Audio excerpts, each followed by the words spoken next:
இயேசு கிறிஸ்துவின் இனிதான நாமத்தில் இன்றைய ஆவிக்குரிய சிந்தனைக்கு உங்களை அன்புடன் வரவேற்கின்றோம். இப்போதும் ஒரு பாடலுக்கு பின்பு உங்கள் சிந்தையை தெளிவிக்கும் ஆவிக்குரிய செய்தியை கேட்கலாம். சிந்தை மாறணும், செயல்கள் மாறணும், பேச்சு மாறணும், என் பெருமை மாறணும். என் சிந்தை மாறணும், என் செயல்கள் மாறணும், என் பேச்சு மாறணும், என் பெருமை மாறணும். மாறவே ஆசைப்படுகிறே, என்னை மாற்றிவிடும் அருமை நேசரே. ஆண்டவர் இரட்சகருமாக இயேசுவின் இனிதான நாமத்தினால் உங்களை வாழ்த்துகிறேன். இந்த நாள் நம்முடைய ஆவிக்குரிய சிந்தனைக்காக மத்தேயு எழுதின சுவிசேஷம் 5ஆம் அதிகாரம் 44ஆம் வசனத்தின் முன்பகுதியை நான் வாசிக்கிறேன். நான் உங்களுக்கு சொல்லுகிறேன், உங்கள் சத்துருக்களை சிநேகியுங்கள். இயேசு மலை பிரசங்கத்தில் அதன் தொடர்ச்சியில் இதை பார்க்கும் பொழுது நிறைய காரியங்களை சொல்லியிருக்கிறார். அதில் இந்த ஒரு காரியத்தை பார்க்கும் பொழுது உங்கள் சத்துருக்களை சிநேகியுங்கள், அவர்களை நேசியுங்கள் என்று சொல்லுகிறார். Is it possible? இது முடியுமா? சத்துருக்களை நேசிக்கக்கூடிய ஒரு இருதயத்தை ஆண்டவர் கொடுத்தால் தான் முடியும். நம்முடைய மாம்ச பிரகாரமா அல்லது உலக பிரகாரமா இருந்தால் அது முடியவே முடியாது. ஆனால் ஆண்டவர் சுபாவங்களை மாற்றுகிறவர். இருதயத்தின் காரியங்கள் எல்லாவற்றையும் மாற்றும் பொழுது, அவர் உள்ளே வரும் பொழுது நிச்சயமாக சத்துருக்களை நேசிக்க முடியும். வேதத்திலே 2 ராஜாக்களின் புஸ்தகத்திலே ஒரு சம்பவம் சொல்லப்பட்டிருக்கிறது. சீரிய படைத்தலைவன் நாகமான். அவனுக்கு எல்லாவித நன்மைகள் இருந்தாலும் அவனுக்கு ஒரு குஷ்டரோகம் என்கிற வியாதி இருந்தது.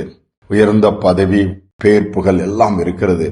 அந்த காரியம் அவர்களுடைய உள்ளத்தை துக்கப்படுத்துகிறது. விசேஷமா அவருடைய மனைவியும் அதிகமா அந்த காரியம் துக்கப்படுத்துகிறது. அப்ப அவன் வீட்டில் ஒரு சிறு பெண் இருக்கிறாள். யார்? ஒரு எபிரேய பெண். அவளை சிறை பிடித்து கொண்டு வந்து வீட்டுக்கு வேலைக்காரியா வைத்திருக்கிற ஒரு சிறிய பிள்ளை.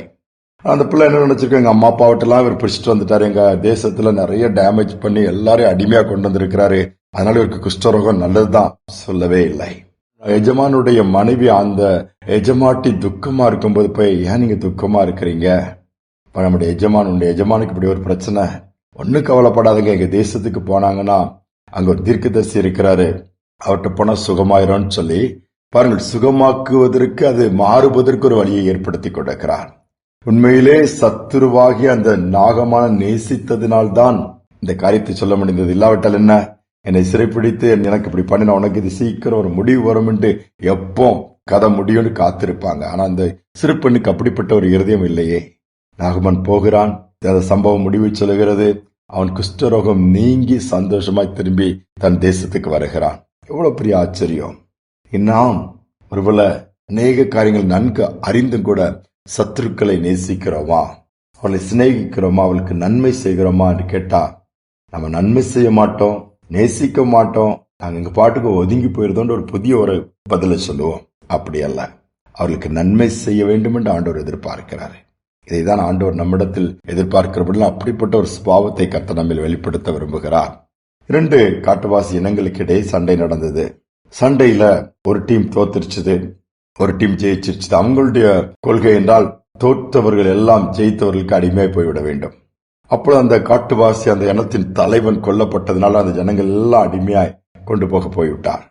அவனுக்கு ஒரு பையன் இருந்தான். அந்த பையனுக்கு ஒரே துக்கம், அப்பா இது பண்ணிட்டாங்களா, அப்பாவுடைய இது எல்லாம் போயிட்டு அழுதுகிட்டே இருக்கிறான். அவனுக்கு தெரியும் யார் அப்பாவை கொண்டதுன்னு தெரியும், எந்த கூட்டங்கிறது நல்லாவே தெரியும். ஆனாலும் என்ன பண்ண, அப்படியே அடிமையாகியாச்சு முழு கூட்டமும். ஆனாலும் மனசு கேட்காம அழுதுகிட்டு ஒரு நாள் என்ன பண்ண, அந்த வீட்டுல எல்லாம் உயர்ந்த அப்பாவுடைய ட்ரெஸ் எடுத்துட்டு நேரா அப்பாவை கொன்ற அந்த இன்னொரு எதிர்கூட்டத்தின் தலைவன்கிட்ட போய் நிக்கிறான். இவன் கொஞ்சம் ஏதோ ஒரு பேக் தூக்கிட்டு போய் நின்று, எதுக்கு இவன் வந்திருக்கிறான், இவன் அப்பாவை நம்ம இது பண்ணிட்டு நமக்கு எதிரியா தானே மாறுவான் அப்படின்னு சொல்லி யோசிக்கும் போது அந்த சின்ன பையன் அழுதுட்டு கையெடுத்து கும்பிட்டுட்டு கேட்டான், எங்க அப்பா கொன்னுட்டீங்க, பழி வாங்குறதுக்கோ கேள்வி கேட்க வரல, எங்க அப்பாவை பார்க்காம என்னால இருக்கவே முடியல, பணபமாவே வருது, அதனால இந்த ட்ரெஸ் எங்க அப்பாக்குள்ளது காஸ்ட்லி ட்ரெஸ் இருக்குது, நீங்க போட்டுட்டீங்கன்னா எனக்கு உங்களை பார்க்கும்போது என் அப்பா மாதிரி இருக்கும் அப்படின்னு சொன்ன உடனே அந்த தலைவனுடைய கண் கலங்கிருச்சுதான். இந்த சின்ன பிள்ளைக்கு எவ்வளவு ஏக்கம் அப்பா மேலன்னு சொல்லிட்டு அந்த நேரத்திலே அவன் என்ன பண்ணான், எதிரியா பார்க்கல, சத்ருவா பார்க்கல. இந்த பையனும் அந்த தலைவன் அப்பாவை கொண்டுட்டாங்கன்னு பார்க்கல, நீ இன்னிலிருந்து என் மகனாவேன்னு சொல்லி அணைத்து கொண்டு சேர்த்து கொண்டானா. அவனுடைய சுபாவமும் மாறிடுச்சுதான். ஆண்டவர் எவ்வளவு அழகாய் சுபாவங்களை மாற்றுகிறார். இன்னைக்கு ஆட்டிடியூடுங்கிறாங்க, கேரக்டருங்கிறாங்க. இன்னைக்கு அப்படிப்பட்ட சுபாவங்களில் மாற்றத்தை பார்க்க முடியாத ஒரு காலகட்டத்துக்குள்ள வந்துட்டோம். நம்முடைய இறுதி இன்னைக்கு எப்படி இருக்குது? யார் மேலேயா கசப்பு வச்சுட்டு இருக்கீங்களா, வெறி வச்சுட்டு இருக்கீங்களா, பழி வாங்க துடிச்சிட்டு இருக்கீங்கன்னா அது ஆண்டவருடைய பார்வையில சரி கிடையாது. வேதத்தின்படி சரியான ஸ்பிரிட்டும் கிடையாது. இன்னைக்கு நாம் நேசிக்க கற்றுக்கொள்ளுவோம். எல்லோருமே நேசிப்போம். ஆண்டவர் நிச்சயமா அதற்கான பிரதிபலன் நமக்கு கொடுப்பாரு. வாய்ப்பு கிடைக்கும் போது சத்துருக்களுக்கு நன்மை செய்ய தவற வேண்டாம். அதே காரியத்தை பார்த்து கர்த்தர் நமக்கு இரட்டிப்பான நன்மைகளை கொடுத்து நடத்துவார். ஜெபிப்போம். அன்பின் தகப்பனே, உங்கள் சத்துருக்களை சிநேகிங்கள் நீங்க சொல்லிருக்கீங்கப்பா. அநேக நேரத்தில் எங்களுக்கு அப்படிப்பட்ட எண்ணம் இல்லாமல் பழி வாங்க துடிக்கிறோம். சத்துருக்கள் எல்லாம் அழிந்து விட்டால் நன்றாக இருக்கும் என்று ஜெபிக்கிறோம். அப்படிப்பட்ட காரியங்களை எடுத்து போட்டு விட்டு இந்த நாட்கள் அப்பா சத்துருக்களை சிநேகிக்கக்கூடிய இரோமை விரோதமாய் குத்தினவர்கள், சிலுவையில ஒப்பு கொடுத்தவர் எல்லாருக்கும் பிதாவே இவர்களுக்கு மன்னியும், தாங்கள் செய்கிறது இன்னதென்று அறியாதிருக்கான்னு சொல்லி அவர்களே நேசித்தத சிலுவையில் அந்த அன்பை காண்பிச்சதை நினைக்கும் பொழுது உண்மையிலே உம்மால் முடிந்தது. உடைய பிள்ளைகளாக நாங்களும் அவ்விதமாய் இருக்க வேண்டும் என்று எதிர்பார்க்கிற அந்த கிருபை இதை கேட்கிற ஒவ்வொருவருக்கும் உண்டாகட்டும். ஒரு விஷயம், இந்த நாளில் இருந்தப்பா வாய்ப்பு கிடைக்கும் பொழுது சத்துருக்களுக்கு நாங்கள் நன்மை செய்கிறவர்களாய் மாற்றுங்க. வழி உமக்கு பிரியமாய் மாறட்டும். சத்துருக்களும் எங்களோடு கூட ஒப்புரவாகி சமாதானமாய் வாழக்கூடிய பாக்கியத்தை நீர் ஏற்படுத்துவீரே. செய்வதற்காக நன்றி தாழ்த்தி ஒப்புக்கொள்கிற நாள் முழுவதும் உடைய கரம் இருக்கட்டும். ஒவ்வொரு பிள்ளையுடைய கையின் பிரயாசங்கள் ஆசீர்வதிக்கப்படட்டும். சமூகம் சொல்லட்டும். தாழ்த்தி ஒப்புக் கொடுக்கிற துதிகனமே ஏற்றுக்கொள்ளும் இயேசுவின் நாமத்தில் பிதாவே, ஆமேன், ஆமேன். சத்துருக்களை சிநேகிக்கும் போதே நிச்சயமாகவே கர்த்தர் அதை பார்த்து நமக்கு நன்மை கொடுப்பார். நாமும் ஆண்டவரை மகிமைப்படுத்துவதற்கு அது ஏதுவாக இருக்கும். இந்த சிந்தனையோடு இந்த நாளை தொடருவோம். மீண்டுமாய் நாளை தினம் சந்திப்போம்.